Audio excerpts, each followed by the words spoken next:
Hi, I'm Callie. I'm Lauren. And this is the Book Common Room podcast.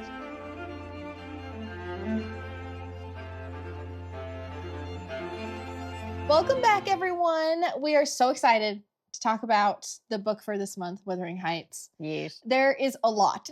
I'm already tired thinking about it. Both of us got really excited about this book, got really into it. Yes. Like, I don't know if you guys were watching our Jane Eyre episode a couple of years ago. Ooh. We also kind of went into it a little bit. We went overboard. We went overboard. It might happen again. But I think we need to do a Brontë book a year. I know. We need to do. And next year. And next year. Yeah, 2027. 2026. This was the year for Emily. It really was with the movie. Oh, yeah. Yeah. Oh, I think we'll have to talk about the movie in the spoiler. Yes. So we can really get into it. Yes. Yeah. Agreed. Hopefully for this episode, because this book, it's not a hard read, but I do think that you can go into this book and just kind of get a surface level understanding of it. Mm-hmm. Or what I hope will happen is we'll introduce a little bit of the history and who Emily was that'll help you get more of like a deeper understanding. Yes. What all of the scholars are like, oh, the movie was horrible because it didn't go into all of the deep stuff type of reading. Yes. Yes. We'll get into it. Yes. But like we always do, we have to talk about what we've been consuming. Yes. What have we been reading? Callie, what have you been reading or watching or playing as far as video games or listening to? What have the things been? I feel like last month there's actually a ton of stuff. BTS came out their new album. Oh, yes. Yes. So I've been listening to that on That's repeat. a huge deal for you guys, too. You don't know about it, but you should. We are huge fans. Yes, we are. Yes, Going to the concert in September. Very excited. Wait, did you tell me about this? No. I think I did this to you last time, too. Remember how I literally just told you I want to go to a concert with you? September. We're going to SoFi in LA. Okay. I'll look into that after this filming. That was a roller coaster getting tickets. Let's see here. And then Leve has a couple new songs that came out this past week. I'm just kidding. I'm totally joking. Just a little bit. I do this to her all the time. This is the second time on the podcast I've done this to you. I'm so sorry. It's okay. You just kind of nonchalantly tell me important things. What kind of friend are you? I'm just kidding. Actually, I'm very happy for you because I love BTS and I'm going to live vicariously through you. Yes. So it's all good. But anyways, BTS, that's a big deal. Yes. So, okay. And then I read, do you know who Jeanette McCurdy is? She was Sam on iCarly. She was the blonde one. Oh, yeah. She was like, I'm glad my mother's dead. Yes. Or something like that. So she had her memoir, I'm Glad My Mother Died. Oh, which I read when it came out, whenever that was, a couple years ago. Mm-hmm. It was actually pretty good. Okay. And then she wrote a book called Half His Age. It was not what I was expecting it to be. I would look up first what it's about before reading it. Is it about a relationship? Yes. Yeah. And so she's a cougar. No. Oh. She's a teenager and he is 45. Half his age. Okay. Yeah, she's half his age. I was thinking half her age. So about, okay. I gave it 3.5 stars. It was one of those where I felt like the story was important to tell, but I don't know if I would ever read it again. And it wasn't fun. There was a negative review about it that I liked. What did it say? It said it was a vulgar and deeply off-putting story, which I think it was supposed to be. Mm-hmm. So yes. I mean, I think it was great. Yeah. I mean, Wuthering Heights, that's what people said about this book when it came out. So I don't knock it. And then I finally finished The Vanishing Act of Esme Lennox, which I think I've talked about for the past 3 months. I finally finished it. That ending was wild. What? You guys have to read it. It's super short. It's really slow, but I got to the end and I was like, this is not what I thought was going to happen at the end of this story. It was really good. I'm so glad. I love books like that. I almost didn't finish this book because I got 2/3 of the way through and I'm like, okay, this is kind of boring, but whatever. But it was a library book and it was due in a couple days and I'm like, I'm just going to finish this. We're just going to get this done. So I sat down, finished it an hour and it was a wild ride. This is the one about the gal who gets a call from an insane asylum that her great aunt is being released from the insane asylum, and she has to figure out why she was in there. Yep. So it like goes back in time. Anyways, yes, that was wild, but that was really good. I've just been rereading things too. Okay. So yes, I love rereading books. Yep. I've done really nothing. Actually, what did we? Oh, we've watched. Oh my goodness, Callie, have you watched the Young Sherlock show? No. Gasp. Part of our friendship began when we learned that we both really liked the BBC Sherlock show. It's so good. It's still peak. So, oh yeah. But they just came out with the Young Sherlock show, which is based off of, I'm pretty sure it's a book called Young Sherlock. And they made a movie of it a long time ago. I'm sure there's multiple adaptations, but we grew up watching the movie. I think there was a movie for it. They just came out with a show recently. It has the young Voldemort actor. I'm looking at it right now, and I've never even seen this before. Okay, it is so good. So it's a show. I think it's on HBO. So we've been watching that. That's something that we can easily put on at bedtime right before. But we would watch that show, and that was really good. I finished Wuthering Heights barely. Wuthering Heights is a beast. So, and I had to do the audio because we didn't have a hard copy. We kept going. I should have just gone to Barnes & Noble and gotten it. Like, we ordered one, and it just isn't going to come till after we need to film this.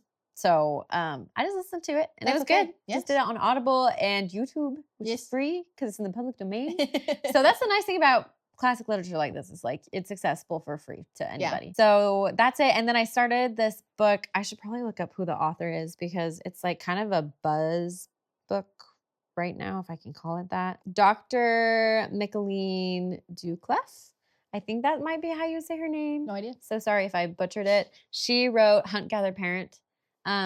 She is a science journalist, was a former NPR reporter, and she started while she was traveling around the world. She was like noticing other cultures and how they were raising their families, and it brings up really important things, like about how Western culture parents and like how, as she was traveling, raising children is very much a part of a society, a community. It's not just a little small nuclear family, kind of like how Western culture has it. Yeah. So she's kind of writing about that and like on how we can incorporate the best parts of other cultures' parenting into our homes. That's cool. So that is what the book is about. So I started reading that and kind of started. My sister-in-law like brought this up, and so we had like a small little book club going amongst the people that have the book. And so that's what we've been working on, and like listening to Wuthering Heights and just watching fun shows like Young Sherlock, which is amazing. Like Young Sherlock Holmes, if I didn't reference that before. But that has what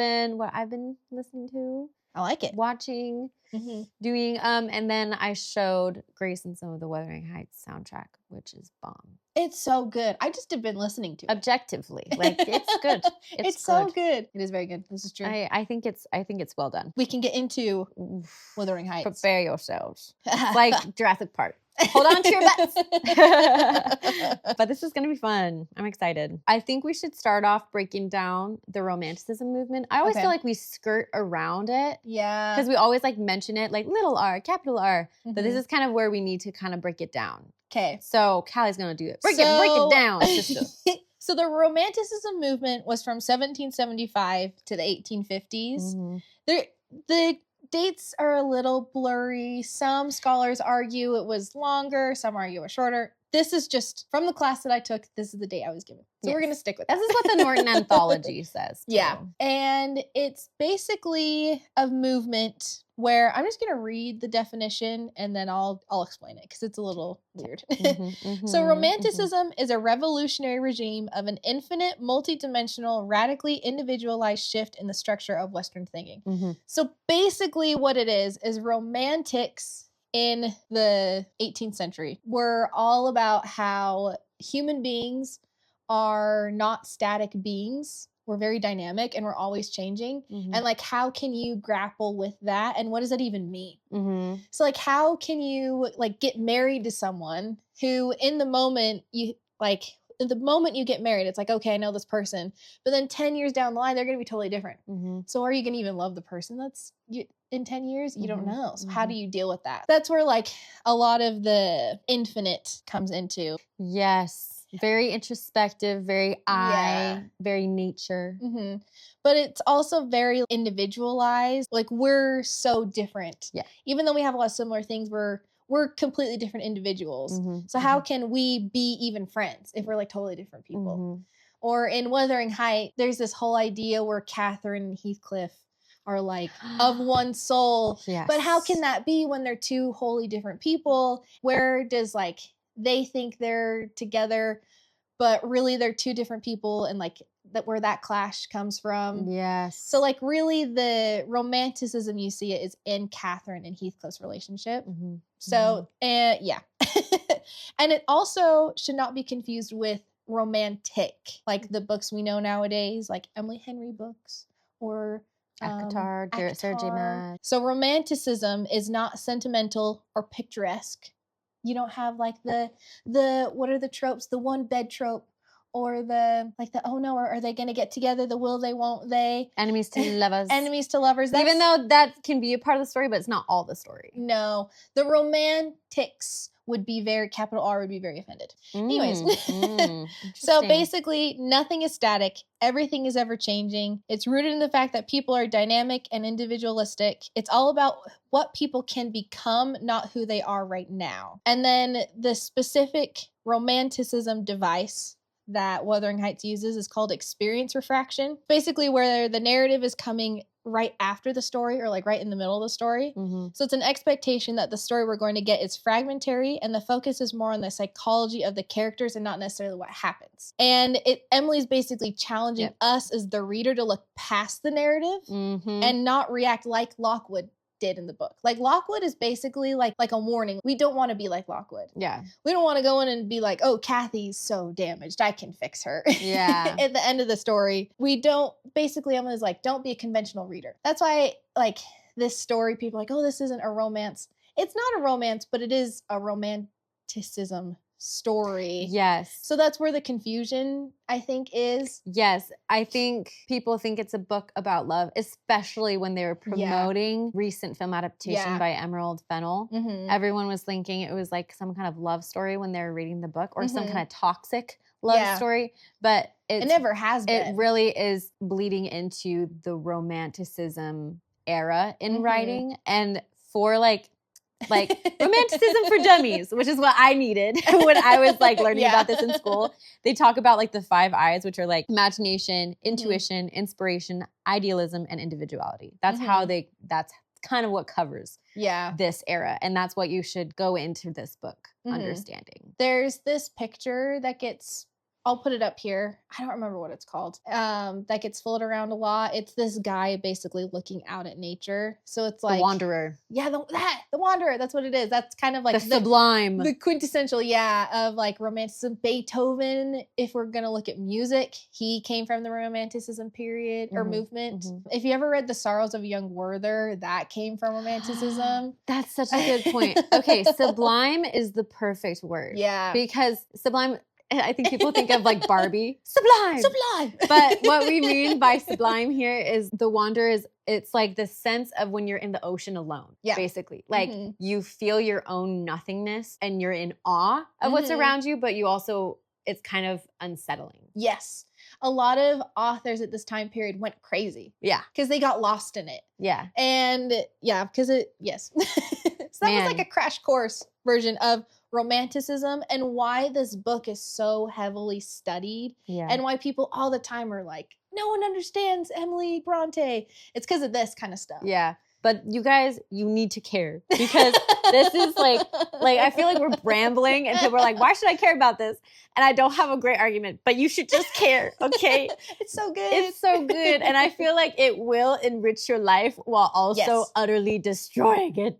It's so good. It's so good. I love it's true. I love Wuthering Heights. I've become a fan. I understand why people like this book now. When I was a kid, I was like, yikes. There's some red flag. But I think I was kind of like Lockwood. I think I was trying to look at it as like, this needs to be fixed instead of a observer, I guess. Like even Heathcliff, his name itself is a contradiction, because Heath is like a flat land you can't survive on, and then cliff, which is a cliff. So he's like a flat, but he's also literally a a paradox. He's a paradox. So while you're reading it, the other thing people encourage you to think about is like, is he a villain? Is he immoral? Is he a victim? Is he a victim? Like what is he, or is he all of them? And how can two things exist at the same time? Yeah, how do you reconcile any of it? And that is what we will be talking about in our spoiler episode a little bit more. But these are the things we want you to think about. Yes. Reading it. Okay, and that's finished. pretty good. I love it. History lesson done. Done. Okay, well, let's get into the context of the book because there is just so much. We always do these episodes to enrich your experience of the book, but it always is nice doing this after I've read the book because I'm like, oh my gosh, like if I had this would have helped. Yeah.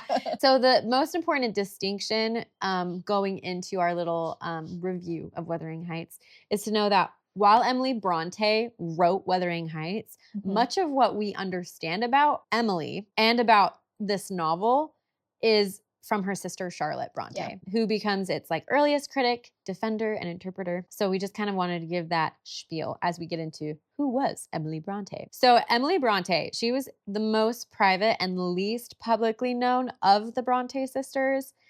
And like maybe I should do a little review. We've got Charlotte, we've got Emily, and we've got Anne. Emily lived much of her life in relative isolation, and she was deeply connected to the Yorkshire moors and published very little during her lifetime. In fact, Wuthering Heights is her only novel. And when go ahead if you're going to finish. I was just going to say, this is getting ahead, but she dies before she could write anything else. Yeah. Which, man, like what could we have? Because I mean, I would love more from her. And it'd be awesome to like interview her. Like just be like, we just want to get into your mind. And when it first appeared, it did so under her pseudonym, Ellis Bell. And they all had names like this. I'm pretty sure Anne was Acton Bell, Ellis Bell was Emily, and then Charlotte was Kerr. I think I was just saying it weird. Kerr. So they all kind of had these pseudonyms for their publications. It was in the autumn of 1845. An accidental discovery would severely impact literary history. And this is one of the quotes that Callie pulled, and it's Charlotte Brontë, and she recalls, quote, "One day in the autumn of 1845, I accidentally lighted on a MS volume of verse in my sister Emily's handwriting. Of course, I was not surprised, knowing that she could and did write verse. I looked it over, and something more than surprise seized me. A deep conviction that these were not common effusions, nor at all like the poetry women generally write. I thought them condensed and terse, vigorous and genuine. To my ear, they had also a peculiar music, wild, melancholy, and elevating. It took days to persuade her that such poems merited publication." Yeah, a lot of these poems influenced her book. And if you get the Penguin Classics version, so the version a lot of people read is Charlotte's edited version, because after Emily died, she went back and changed a couple things. If you get the Penguin Classic, the most recent one, it's Emily's original publication, and they reference poems that influenced characters. So like she wrote about Heathcliff in poems before she wrote about Heathcliff.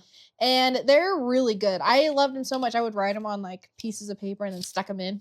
I love next that. to what's referenced. Oh, that's so clever. Wow, you're getting the holistic experience. But they're so good. Yeah, so Emily, and the best thing of this is like Charlotte just went into her sister's stuff and just was like, "You're a genius. This is good." Yeah, Emily wrote a ton of poems. Yeah, their whole family, if you go back to our Jane Eyre episode, we break down the Brontë family. There's a lot of drama. There's a lot of drama, a lot of tea, but also such incredible insight on their family. Like they were all very educated because of their dad. And so they just were all writers. And they just, when they were little, they would put on plays, and so much of their writing is shaped by their place and by their lives and their family. And so I just love that a lot of history was made because Charlotte went to her sister's stuff.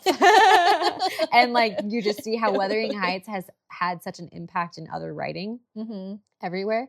Twilight. Oh, how could it not? How could it not been like Bella's favorite book is Wuthering Heights. Yeah, and it shows. I think, is it the third book that's based off of Wuthering Heights, or is it the second one? Oh, you would know. I don't remember which one, but one of them is, and but it's it's important funny. to know because that also has had a major impact in our world on the youth. So this moment, Charlotte recognizes the force of her sister's voice, of Emily's voice, and it becomes our entry point, not only into Wuthering Heights, but into the creative world of the Brontë family in general. I'm going to pass it over to Callie because she's got her little spiel of the Brontë family. I didn't know if we wanted to do that, but I'll do another crash course because, again, we went into this with our Jane Eyre episode. Yeah. I'll link it if you guys want to watch it. But crash course, who was Emily? Like Lauren was saying, we don't really know all that much about her. Born at Thornton. And then at 2 years old, her and her family moved to Haworth, which at the Moors. Their dad, he was of the church, basically. Man of the cloth. He was a man of the cloth. And I don't exactly remember what happened, but I think he did something, and they basically banished him to the Moors. Before the Brontes, the Moors were seen as this, like, horrible place. Like, even Lockwood in the story said that he did not want to be in the Moors in the winter because he just got sick and he got stuck there and he didn't like it, so he left. Yeah. But that's kind of how the Moors were seen. But Emily loved the Moors. She would go out every day with her and her dogs and just go on walks. There's a moment in Wuthering Heights where Catherine gets attacked by a dog, and that's based off of a true story that happened to Emily. That's crazy. Emily was attacked by her own dogs. Oh my gosh. And just took care of herself. She just, like, went home and just, like, bandaged herself, and she was fine. Oh my goodness. She was just, like, unfearful. Anyways, so going back. So Emily, so one of Charlotte's friends, Nessie Ellen, which was is in the book. The other thing about Emily, she pulls a lot just from her life. So one of Charlotte's friends described Emily as not ugly, but with irregular features and a pallid, thick complexion, which I think is really funny. What does that mean? Like, she had very like all her skin was she's almost not ugly, but she's, like, got harsh features. Oh, okay. Growing up, Charlotte was, like, her dad and her sister were her main teachers. And then her and Charlotte went to a couple different schools together. But Emily had this reputation of going to a school, doing really well, and then getting sick and coming home. A lot of people just think she hated being away from home. So she spent most of her life just at the Moors, taking care of her brother, mostly. Bronwell, yeah. So while Emily was at school, she was seen more of a genius than Charlotte. One of her teachers said that he was deeply impressed with her faculty of imagination and her argumentative powers, and said, should she have been a man, a great navigator. So if, like, Emily was a man, basically she would have been very successful. The only time she left Haworth, or home, was when she went to school and when she taught at Miss Packett's school at Law Hill. She became deathly ill, returned home, and each time she went home, she spent time with her dogs and her cat. She took care of her ill father and her drunk brother. She didn't ever have any romantic relationships except one where she flirted with Reverend William Waitman, but nothing came of it. There are rumors that she only did this because he had feelings for Charlotte's friend, Ellen. I was about and to she didn't want them to get married. Yes, I was about to say. Then he would take her friend away. That was the drama. Because she didn't, people speculate that she didn't really like him. It was just to keep a girl from being with him. Yep. Which you could spin all sorts of fairy tales. It's true. We don't know much about her, but you can come with that of what you will. Yep. When Wuthering Heights was first published, it wasn't widely accepted. Critics were calling it too animal-like and clumsy in construction. Only later was it recognized as one of the finest works ever written. Emily, unfortunately died of tuberculosis at age 30 in December of 1848. Oh, she was so tiny. Yes. She was very small. They say that her coffin was 16 inches wide. She was very small. Especially by the end. That's so sad. Yes. So really, she was known most for writing Wuthering Heights, taking care of her family, and just spending time at the Moors.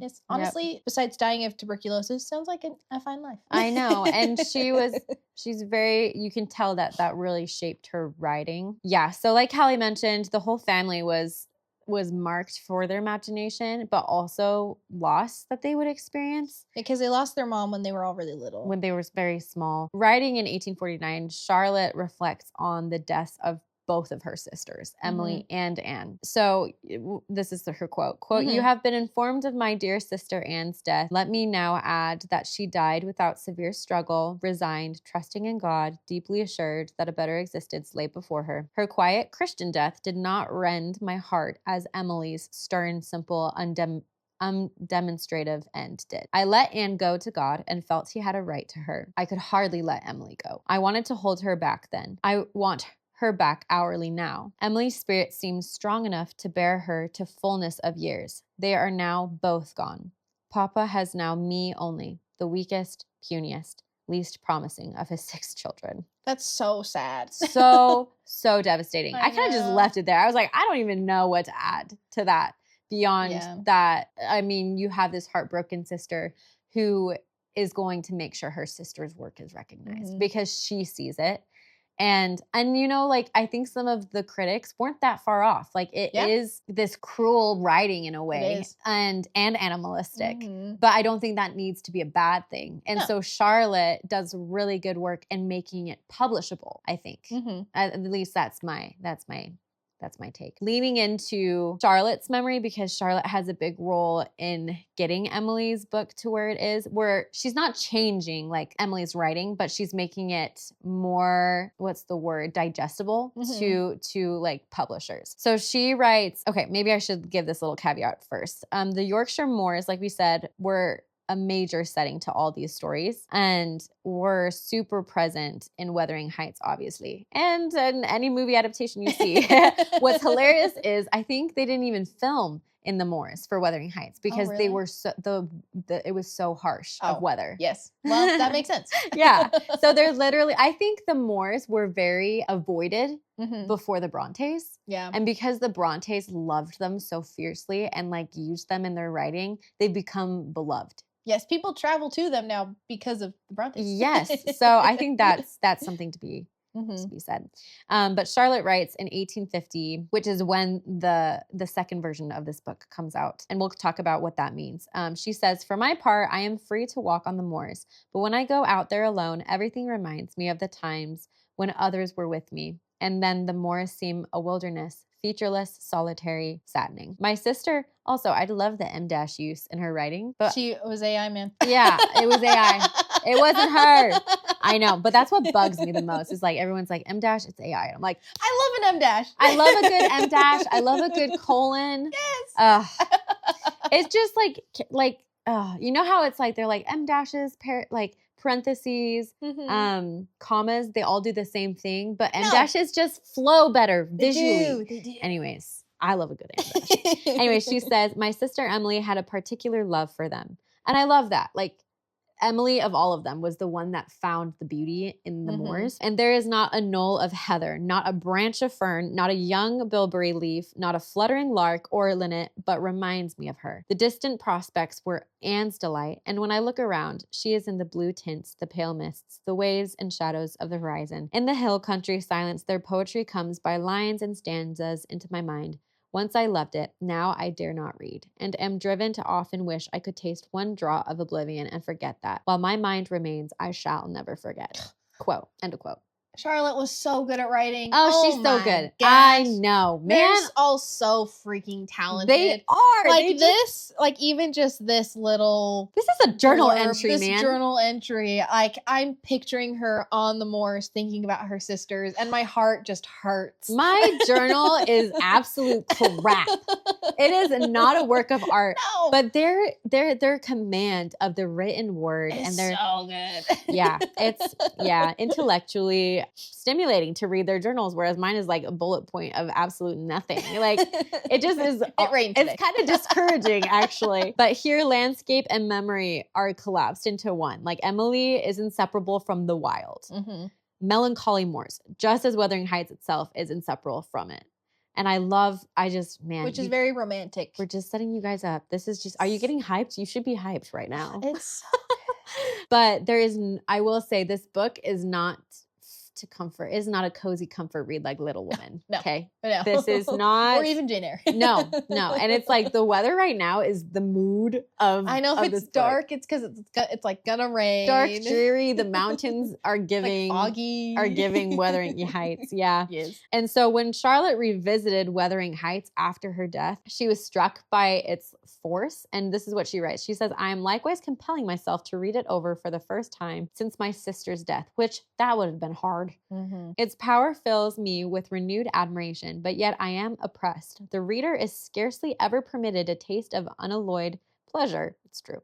Every beam of sunshine is poured down through black bars of threatening cloud. Every page is surcharged with a sort of moral electricity, and the writer was unconscious of it. And this makes me reflect. Perhaps I am too incapable of perceiving faults and peculiarities of my own style. So that was the end quote. This description captures what still defines the novel today: its intensity, its refusal to comfort you, yes, and its strange energy, which is what Charlotte alludes to as like this moral electricity. So this is just another reminder, like Emily Brontë wrote this novel entirely herself, and much of it was first presented to readers after her death because of Charlotte. Because it was first published in 1947 and it appeared in 2 separate volumes, which is how Victorian literature was commonly formatted. But in 1850, Charlotte combined both of the volumes into a single book and adjusted the chapter divisions. That's really all she did. She just messed with the format. It was, well, because like Emily didn't have like an editor. No. So it's kind of like And Charlotte was like her editor basically. So like she didn't like change it. She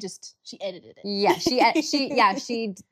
exactly that. She didn't change any of the story. She just formatted it in a better way. And these changes, I think, made them more digestible for readers' experiences, or the reader's experience. And it feels more like a unified novel because it was kind of fragmented before. And then the one thing she did do to make it better for the readers to read as far as the writing was she fixed Joseph's dialogue, because it was so hard to understand Joseph's dialogue is so hard. Like the Penguin Classic puts back how she wrote Joseph's dialogue, and I had to Google what on earth he was saying. Because it's in his accent. No idea. Yeah. Well, and it wasn't just in his accent. They had like phrases that we just don't use anymore. Yeah. And so it's like, what the heck is he talking about right now? Yeah. So she kind of was Yorkshire, right? Yeah, Yorkshire. And she went through and kind of cleaned that up a little bit. Yeah. It probably needed help. But kind of in closing of this introduction, taken together, these reflections frame Emily Brontë as a very private and profoundly powerful writer whose work was condensed and terse, vigorous and genuine, with, quote, peculiar music, wild melancholy, and elevating, which these are all descriptions that Charlotte is like giving her. Wuthering Heights emerges not simply as a novel, but as an extension of a life shaped by isolation and loss, rooted in a landscape that was as much emotional as physical. And perhaps most striking of all to me is Charlotte's insistence that Emily herself was unconscious of the force of her work. She just did this. Like she just created it. She had a passion. She was like what's the word? A private poet, I think is the word. Like she was clearly writing this as an extension of herself, like we mentioned. There was no formality. There was no like this. It just is so raw. You know what I mean? Like it's just so unhinged. And and her, which is like if I was a sister and was like, you know, I'm a little nervous, but also this is great art. And so that suggests that we like what we read in Wuthering Heights is something instinctive and like untamed. And I think that's so incredible. Like you have this wild woman who just wrote this book, and I'm really grateful we have it. There's this book that got published recently. I'm actually super sad because it just came out that it was mostly written by AI. And I'm really sad about that because the concept is super interesting. It's about this girl who gets kidnapped and is treated like a dog. And in the end, she turns into a dog. It's like this weird, like, kind of what happens when you oppress someone so much. Like, they actually become like what you oppress them as. That's kind of Catherine. It's kind of like Catherine. It's so interesting. And I heard about, it's called Shy Girl. I heard about this book and I'm like, that is so interesting. It's probably another like really like hard read, something super dark. But yeah, AI mostly wrote it, so I'm not gonna read it. That is a but bummer. That's such a cool concept. Like, No, I totally. love this idea. There's this genre of book I like of women writing about women who are just like struggling. Oh, I have to say, And, like, I'm becoming a big fan of it. Like, if you look at a lot of books that I read, like, you could argue like Hamnet is kind of like that. The Poppy War. The Poppy War. There's tons of, like, most of my favorite books kind of fall underneath that. This trope. Yeah. And there's just this idea of like Catherine or Kathy specifically in this story, not to spoil it, but spoil it a little bit. Like, in the end, she just changes and she becomes fierce, and she's gonna get what she's gonna want in the end, even in her like bleak life that she was forced to be in. Yeah. I like those kind of stories. Yeah. There's something cathartic about it. But there's something, okay. Yeah, you'd be terrified if these characters exist, but I think they do. These characters feel they so do. real. They and do. And Emily has to feel so fiercely with like love and like obsession. And I don't know, she's had to have experienced that, because you just can't feel what you get from this book unless that author truly knew what it was. And so my note, girl, I only wish I could come up with something as unhinged so naturally. Right? That's just how I feel. That's my takeaway. Okay? Yes. And you have a great note too. You should share as like our little closing of this introduction. I kind of already mentioned this, but like Emily really modeled herself in Catherine. Yeah. Like the whole story of her being attacked by a dog. Like Emily just was like that. She was just this fierce, independent person that probably on the outside seemed like she didn't have a lot of empathy, but just felt really, really deeply. Yeah. She was, untamed. That's the word, I think. Untamed. She had these massive dogs. They were massive dogs. I think that they were like some sort of sheepdog. Or were they like wolfhounds or something? Something like that. And she would just go outside and just be walking with them on the moors. And she would think about nature and life. Nature, life, and very dark parts of humanity. Yes. Anyways, that's kind of it, you guys. I feel like that was a lot packaged into one little dynamite episode for you, introducing Wuthering Heights, but I feel like there's no other way to do it. So thank you for joining us. I don't have any other notes. I think part of this episode was just to help you guys get ready to we've moved on from Project Hail Mary. Something just like fun, and that was just like easy to get into. Now this is more of like we're really challenging you guys to like, and us why I like to read comes from books like this. I agree. These are the books that stick with you. It's not like those, there's those books that, like I've said, ACOTAR, loved that because it completely like made me escape into this other, like I just could not put the book down. But this is the book that like changes my brain in a good way, because it makes me think and I can't stop thinking about it. Yes. And like, whereas I do love ACOTAR, this is just a whole nother level. I know. I feel like I forget a lot of what I read. Yeah. Like even the Half His Age book that I read, I thought that was a really important book, but there's a lot of details I've already forgotten. And I finished it like 3 days ago. But this is a book where I'm like, oh yeah, I remember exactly where this happened in this book. Yep. Because like every page left some sort of impact. Yeah. And I think one thing that's really interesting about Emily is the way she wrote this book was she kind of seems herself, like maybe she had like she's like Catherine, but also has the self-awareness of Nellie, so that's why we get Nellie's perspective and the narrator. Yes. And because she didn't make Catherine the narrator, she made Nellie the narrator. And that's an important thing to think about when you're reading this book. Yes, this is true. And everyone has 5 names. But then again, I didn't think it was that bad. Because everyone felt so distinct and individual. And the way they described the characters helps you understand that, oh, we're talking about this person. Yeah. Even though they have so many similar names. I will say, as a first-time reader, it could get confusing for me. But just or if you're listening to the audiobook, just listen to like the description of the character. Or if you're reading, it helps cue you in on like who we're talking about. Yeah, seeing it on the page, I think, is easier than listening to it. This is one of the listening was tough. few times.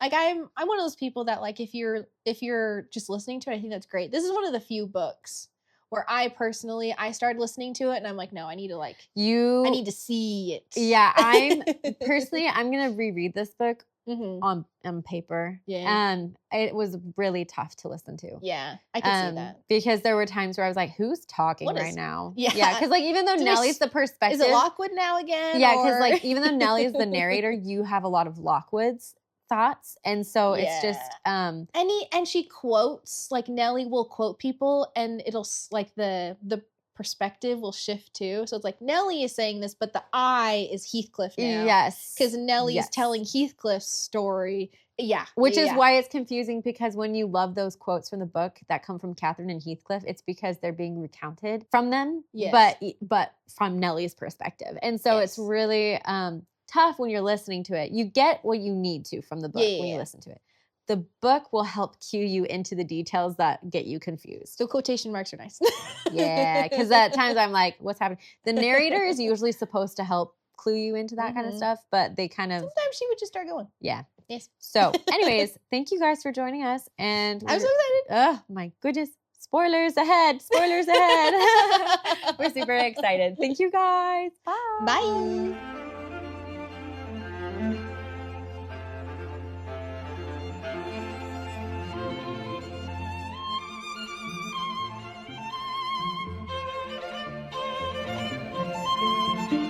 Love it.